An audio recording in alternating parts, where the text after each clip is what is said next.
Kita lanjutkan ya pembicaraan kita yang tadi mengenai persoalan nilai harga daripada bangkai manusia, bukan manusianya.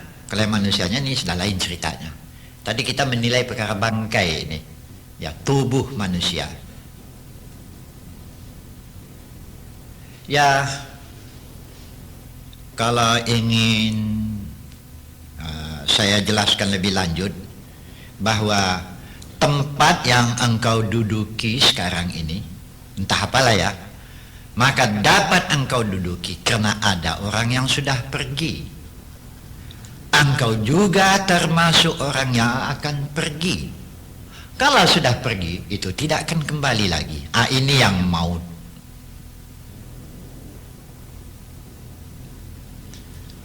Ya, kepada tiap-tiap manusia yang kita jumpai ya, karena tidak tahu mendudukkan soal ini sebabnya.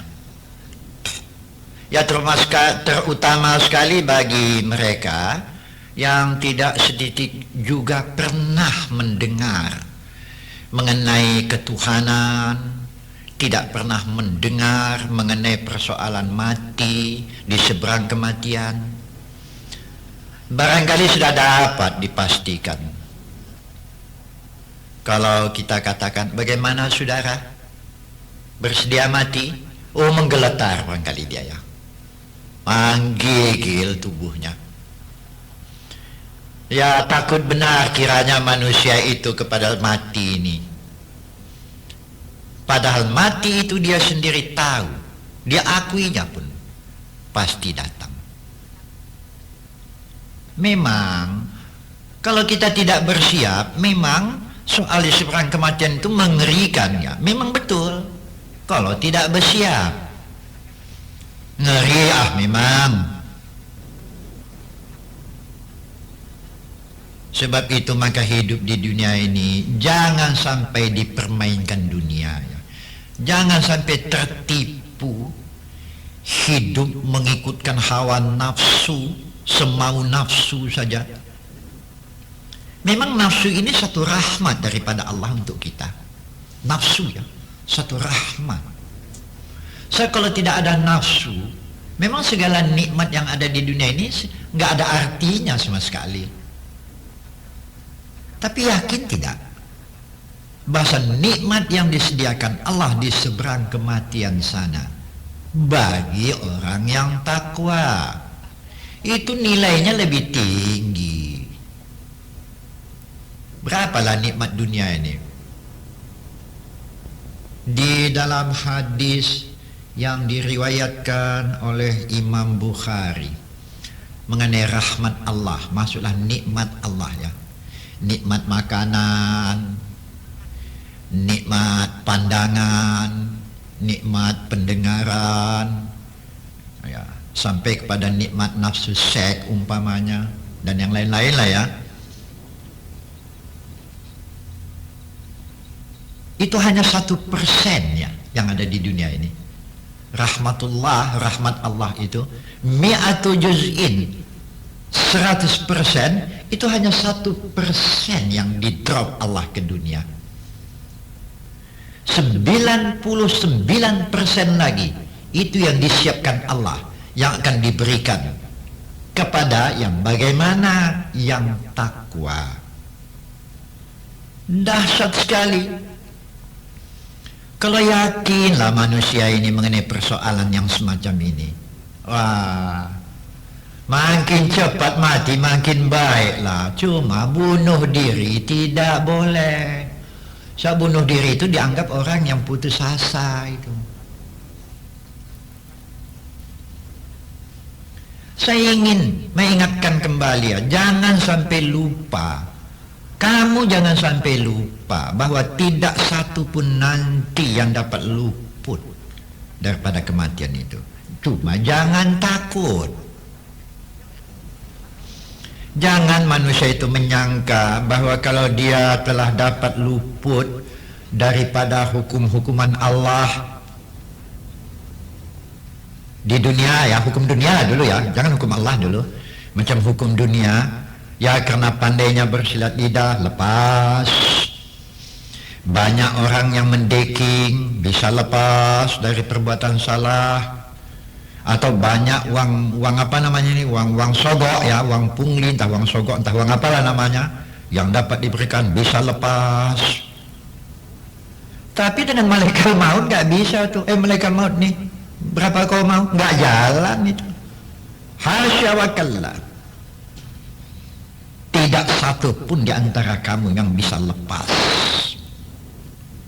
Di dunia, bikin salah kita di mana? Di Medan, lari ke Jakarta.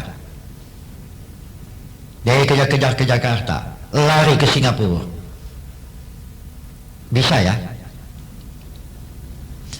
Bisa lari dari malaikat maut? Wah, walau kuntum fi burujim musayyadah.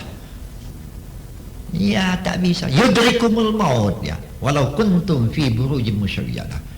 Walaupun kamu bersembunyi di dalam peti besi yang rapat, datang saatnya malaikat maut menembus ke dalamnya, ditekannya itu.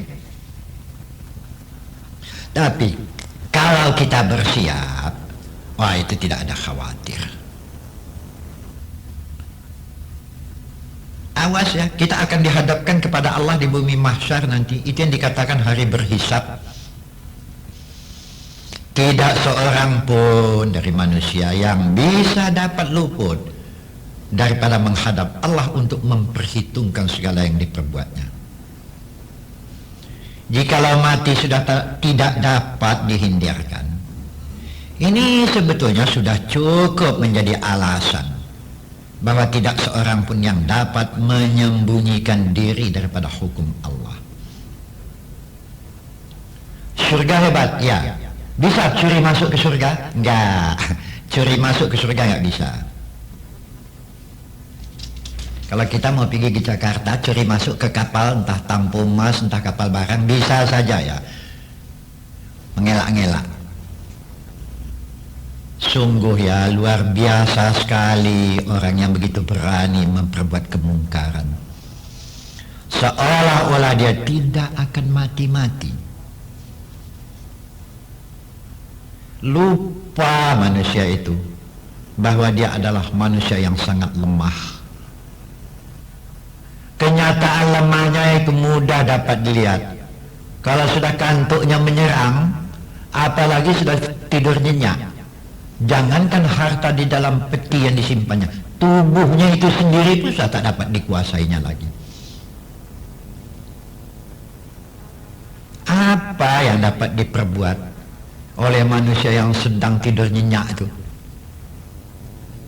Pada hakikatnya di waktu itu segala kekayaannya itu sudah lepas daripada kontrolnya ya. Bukan dia punyanya lagi. Lepas sama sekali daripada kekuasaannya. Bahkan tubuhnya sendiri pun di waktu itu, waktu dia sedang tidur nyenyak itu, tidak lagi dalam kekuasaannya. Nah ini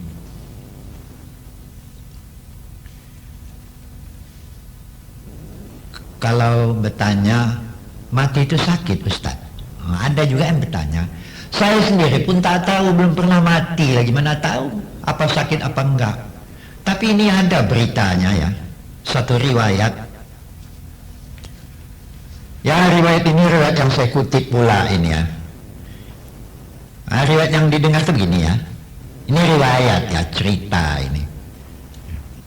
Nabi Idris waktu masih hidup di dunia, begitu jangan ceritanya ini. Pernah satu kali meminta kepada sahabatnya malaikat maut agar tukang cabut nyawa ini si malaikat maut suka mencabut nyawanya, mencobakan rasa mati itu. Bukan mau mati terus, bukan. Mencobakan saja bagaimana rasa mati itu. Mau mencoba lah ya. Ya tentu malaikat maut tidak berani melakukannya kalau tidak dengan izin Allah. Mendoa Nabi Idris supaya dia diberi kesempatan untuk mencobakan bagaimana itu rasa mati. Dapat izin dari Allah. Malaikat maut datang. Apa kata malaikat maut? Idris, rupanya saudara mendoa ke Allah Ta'ala ya, mau mencoba bagaimana mati itu? Iya, bukan mati terus ya, saya tahu katanya. Cobalah, menggeletaklah, baringlah, kita coba. Wah, mandeng juga jantung Nabi Idris lah. Cemana ini ya? Orang ini main coba, bukan main betul ini. Kalau main betul lain. Macam kita mencoba-coba duduk di pelaminan kan lain. Yang betul-betul kita akad nikah duduk di pelaminan pun dirayu itu. Ini kalau main coba kan tak ada rayuan. Menggeletak, dilakukanlah, ya. Dicabut, dikeluhkan lidah, tak bisa bicara lagi. Ya, tinggal mata saja terkedip-kedip. Dilumpuhkan tangan, dilumpuhkan kaki. Di mana stroke-nya mana saya tahu ya. Kalau ditanyakan sama saya tak dapat saya menjawabnya nih. Tunggu sajalah tanggal mainnya, kan masing-masing kita masa mainnya ada itu. Ini cerita Nabi Idris nih. Pada waktu itu mulailah diurut malaikat maut. Entah dari mana diurutnya saya pun tak tahu. Ya. Kira-kira mau sampai pintu keluar, dibalikkan balik ke dalam. Waktu itu Nabi Idris sudah memberi kode dengan belalak-belalak matanya, mengatakan berhenti. Malaikat maut mana tahu dia pakai main-main mata ini, mana tahu malaikat maut. Kalau tuan-tuan yang muda-muda ini kedip-kedip mata mengertilah, apalagi sama anak gadis kedip-kedip mata. Tapi malaikat maut yang kedip-kedip mata mana tahu, dia tekannya saja terus. Sudah dikembalikan balik posisi sudah macam biasa, bangun. Wow, marah Nabi Idris ya. Macam mananya kau ni, sahabat juga namanya ini. Mereka mau terkejut, kenapa? Tapi kau mau mencoba mati. Macam mana? Bukan main sakitnya kurasa. Sudah kuku dia dengan kedip mata kau enggak berhenti kau. Mana aku tahu? Kau yang minta kan? Sakit ya. Ini akibat tidak dirayu. Ya. Macam operasi, tanyalah dokter-dokter itu waktu mau operasi. Kalau tidak dibius kan sakit itu. Tapi kalau dibius nggak apa-apa, nggak terasa sakitnya. Dirasakan benar ya sakit mati itu. Ini riwayat ya, bukan. Tapi dengan riwayat ringkas percobaan mati Nabi Idris ini, barangkali padalah kiranya bagi kita yang mau berpikir bahwa sakit mati itu akan terjadi kepada siapapun kecuali kalau mereka dirayu. Lupa dengan sakitnya. Itu yang husnul khatimah ya. Nabi selalu mengajarkan satu doa, Allahumma khtim alaina bi husnil khatimah. Tuhan, akhirlah masa matiku dengan sebaik-baik mati. Bagaimana mati yang baik itu? Ini bergantung kepada kita di dunia ini. Kalau cukup baik di dunia, abdun saleh, senantiasa menjaga diri ya, yang jahat tidak dibikin, menghindarkan diri daripada segala kemungkaran, mana perintah dikerjakan. Hebat mati orang macam ini ya, terhormat sekali ya. Ini mau saya uraikan juga ini ya, kalau nggak sempat yang ini ya nanti kita teruskan ini ya, kita teruskan. Tapi saya dahului bahasa sakit mati itu akan dirasai oleh kita semua kecuali orang yang dirayu. Siapa yang dapat rayuan ini? Ini orang takwa ini. Wa uzlifatil jannatu lil muttaqin. Uzlifatil jannatu, dimudahkan jalan ke surga, lil muttaqin, untuk orang yang takwa. Siapa orang yang takwa ini? Satu, awabin. Yang dimaksud dengan awabin ini cepat sadar bahasa kita sudah salah, minta ampun ke Tuhan. Ini yang bandel-bandel ini pun kadang-kadang sudah ditunjukkan salahnya, nggak ngaku pula lagi itu. Betul juga katanya. Buta juga orang macam ini nih, kan sudah kasar nanti main kita ini. Tak sedap main kasar nih sebetulnya. Tapi kadang-kadang kalau tak ditepuk kawan ini sekali-sekali tak mau mengerti, kadang-kadang ini juga lah. Tepukan lain ya, tamparkan lain. Macam pada anak kan ditepuk, tapi tepuk kasih sayang. Akhirnya coba bawa kemari. Ya. Awabin ya, kalau boleh jangan sempat ditegur orang, jangan sempat diperingati orang. Kita sudah sadar bahasa kita sudah salah, cepat meminta ampun kepada Allah. Nah ini sudah di mana-mana, ini entah sudah ratus kali ini saya katakan, entah ribu kali sudah saya katakan ini di mana-mana. Beres, mati itu beres ya. Coba tengok nanti di dalam surat Al-An'am ayat yang ke-32. Wa mal hayatud dunya illa la'ibun wa lahun walad darul akhiratu khairul lil ladina yattaqun afala ta'qilun. Surat Al-An'am ayat yang ke-32. Cobalah lihat Quran ya. Wah, saya anjurkan supaya kita semua ini punya Quran terjemah lah ya. Apa kata Allah? Penghidupan dunia, awas ya, jangan sampai penghidupan dunia mempermain-mainkan kamu. Jangan sampai melalaikan kamu. Sesungguhnya negeri akhirat itu lebih baik untuk kamu. Kamu siapa? Kamu orang yang takwa. Belum sampai lagi, belum sampai ke akhirat lagi. Pada waktu sakratil maut itu saja pun sebetulnya manusia itu sudah terhormatnya. Satu contoh, saya membagi satu contoh. Bilal bin Rabah. Bilal bin Rabah waktu sakratil maut. Sakratil maut, waktu malaikat maut mau mengeluarkan dia dari jasadnya.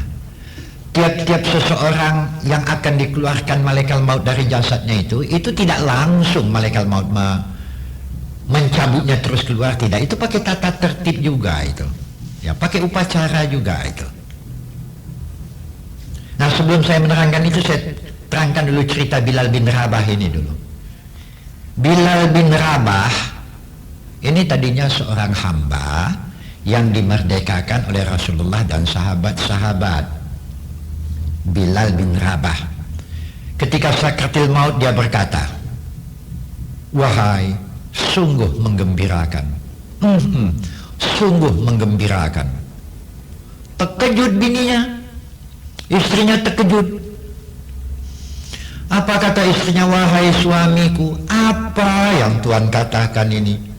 Tuhan katakan Tuhan gembira, sedang aku sekarang dalam duka cita yang luar biasa.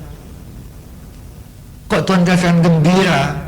Jawab Bilal bin Rabah, wahai istriku, siapa yang tidak akan gembira? Diperlihatkan kepadaku bekal tempat tinggalku, dan aku akan dipertemukan dengan orang yang kukasihi. Aku akan berkumpul dengan rasul-rasul dan syuhada-syuhada. Siapa yang tidak gembira? Jangan engkau bersedih, wahai istriku. Jagalah dirimu, menyusul aku nanti di belakang. Wah, senyum Bilal bin Rabah. Waktu akan berangkat itu senyum dia. Ini contoh. Ada contoh yang paling hebat lagi ya, yang saya mau tunjukkan. Waktu Rasulullah sejenak mau meninggal, Siti Aisyah ada di situ, Fatimah juga hadir di situ, dan beberapa yang lain-lain. Rasulullah diam gitu. Fatimah nangis. Ya, anak kandungnya lah pula Fatimah nih ya. Aisyah masih bisa menahan hati. Ya, suami masih bisa menahan hati. Fatimah ini menengok Fatimah Isa, Rasulullah membuka matanya. Fatimah, mengapa kau Fatimah? Ya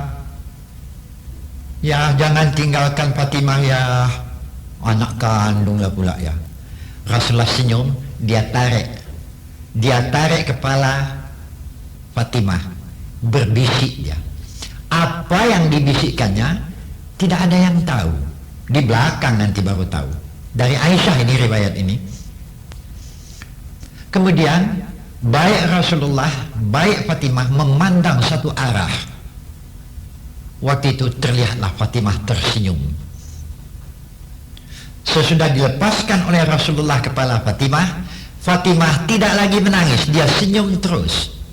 Tak lama sesudah itu meninggallah Rasulullah. Fatimah tidak lagi menangis. Terkejut, Aisyah menjadi terkejut. Ya, kok jauh kali perubahannya ini? Yang tadinya meraung, mau menangis, kok sekarang sudah senyum? Itu jadi tanda tanya. Abu Bakar menjadi tanda tanya, sahabat yang lain menjadi tanda tanya, lebih-lebih Aisyah. Dari meneteskan air mata kok jadi senyum ini? Betul. Entah beberapa hari sesudah itu, saya pun tidak ingat lagi ya. Aisyah tidak sabar, dia panggil Fatimah. Fatimah datang. Fatimah, ya Bu, kau waktu Rasulullah mau meninggal, ku tengok kau terisak-isak mengeluarkan air mata. Betul Bu. Tapi tatkala Rasulullah membukakan matanya, kemudian ditariknya kepala engkau, berbisik dia. Kemudian ibu lihat, kalian melihat ke satu arah, engkau di waktu itu senyum. Fatimah, apa yang dibisikkan oleh Rasulullah? Fatimah senyum terus ya. Fatimah, katakanlah, Bu, waktu kepala saya ditarik oleh ayah, apa kata ayah? Fatimah, kau jangan sedih Fatimah. Tidak lama kau menyusul ayah ke tempat yang baik Fatimah, bukan ke tempat yang buruk. Non, tengok ke tempat itu. Itulah saya melihat satu tempat yang indah sekali. Bu, saya nggak tahu tempat apa itu. Rasulullah katakan, tengok Fatimah, di sana ayah tunggu kau nak. Jangan menangis juga nak, sabar nak. Jadi saya bisik sama ayah, ya ayah ke situ. Iya, kau juga ke sana nak, tapi syaratnya kau harus sabar nak. Senyumlah. Bu, itu yang dibisikkan ayah. Itu maka saya senyum saja. Saya mau mendatangi ayah ke tempat yang baik. Memang betul lah. Dalam sejarah beberapa bulan sesudah itu meninggallah Fatimah. Ini contoh, bukan? Ini bukan hak Rasulullah, bukan hak Bilal saja. Ini mati yang begitu indah. Ini hak semua kaum muslimin yang takwa. Itu bergantung kepada kita lah. Saya belum lupa lagi dengan satu hadis Nabi yang diriwayatkan oleh Imam Bukhari. Apa kata Imam Bukhari? Rasulullah pernah satu kali berkata kepada anak kandungnya Fatimah waktu dia masih hidup. Apa kata Rasulullah? Ya Fatimah binta Muhammadin, salini ma syi'ti min mali, la urni anki minallahi syai'a. Apa kata Rasulullah? Wahai Fatimah, anak kandungku, pada waktu sekarang nak, mintalah apa saja yang ada pada ayah nak minta, ayah bagi. Tapi nak, apabila engkau telah berada nanti di hadapan Allah, datang malaikat maut menjemput engkau, ayahmu ini tidak mampu menolong engkau. Wow. Jadi yang mampu menolong seseorang itu pada waktu itu apa? Jawabnya, amanu wa amilus salihat. Imanmu dapat kamu buktikan dengan amal saleh. Coba buktikan imanmu itu dengan amal yang saleh. Betul apa yang dikatakan Imam Ghazali ya. Banyak kali manusia ini yang tertidur, terlalai. Apabila mati sudah datang, malaikat maut sudah datang menjemput, di situ baru dia terbangun. Di situ baru sadar, rupanya sudah telat. Itu Imam Ghazali memperingatkan itu. Nabi Muhammad juga memperingatkan kepada masyarakat Quraisy, Ya ma'asyara Quraisyin, ishtaru anfusakum, la uni ankum minallahi syai'a. Wahai kaumku masyarakat Quraisy, peliharalah diri kamu selagi hidup di dunia ini. Aku tidak bisa menyelamatkan kalian dengan sesuatu apapun. Kalau Allah sudah meminta pertanggungan jawab mengenai kehidupan duniamu, aku tidak bisa menolong. Bangsa Quraisy ini nabinya. Sudahlah, masih sebangsa. Fatimah ini anak kandungnya. Tidak bisa nak, kalau sudah di hadapan Allah. Buya bahasa Arab, bapak ya, ayah. Ayah tidak bisa menolong kau di hadapan Allah. Fatimah ya, ayahnya ini Nabi Muhammad ya, Habibullah, kekasih Allah ini. Tak bisa kalau sudah di hadapan Allah. Kalau saya bikin pertanyaan, ayah tuan-tuan siapa ini? Lebay pun tidak kadang-kadang. Allah, tak tahu diuntung kadang-kadang manusia ini ya. Minta maaf sajalah ya, kadang-kadang terlanjur cakap agak kasar ini kadang-kadang. Enggak ada maksud untuk kasar, tidak. Ini hanya mengingatkan. Ya. Hati-hati hidup di dunia ini. Keluar, pada saat datang malaikat maut, keluar kita dari jasad kita. Di situ baru ada kesadaran. Wah, enggak jalan. Sekarang harus disadari, walikulli ummatin ajal. Pada masa itu, masa tiba malaikat maut datang menyebut, kalau kita sudah siap, kita sudah standby daripada sekarang, beres soalnya. Beres, tidak usah didoakan orang pun tak apa. Tak usah bergabungkan orang lantaknya di situ. Ya, mau pasang bendera setengah tiang orang tak mau pasang, ya terserah saja. Seluruh dunia pun memasang setengah tiang bendera tanda duka cita. Kalau kita ditekan malaikat zaman dia di kubur sana, apa jadi tak jalan juga. Itu banyak bergantung kepada pribadi. Laha ma kasabat wa alaiha maktasabat. Ya, amal mulah. Bagaimana dengan doa orang muslim? Doa itu memang ada, bukan tidak ada. Tapi soalnya kan bergantung kepada yang didoakan. Kalau yang didoakan ini tidak beres, enggak jalan juga. Enggak ada antena penangkapnya, bagaimana? Macam orang berdendang di radio sana, radio kita tak ada, mana sampai irama itu ke tempat kita. Demikian juga orang yang tak pakai antena, didoakan pun lewat saja di atas kuburan. Jangan-jangan yang mendoa ini pun bengkak-bengkak tak tentu. Orang terang kali di dalam Quran dikatakan, maka nalin nabiyyi walladzina amanu ayyastaghfirun lil musyrikin. Kalau orang musyriknya, orang tak percaya dengan Tuhan, orang yang tidak memperdulikan perintah, itu didoakan, tak jalan ini. Ya, tak jalan. Ya, mudah-mudahan saja dapat disadari. Dan nanti kita sambung lagi. Ini memang belum selesai, tapi yang sepukul ini sampai di sini dulu. Ya, sampai jumpa lagi ya. Assalamualaikum warahmatullahi wabarakatuh.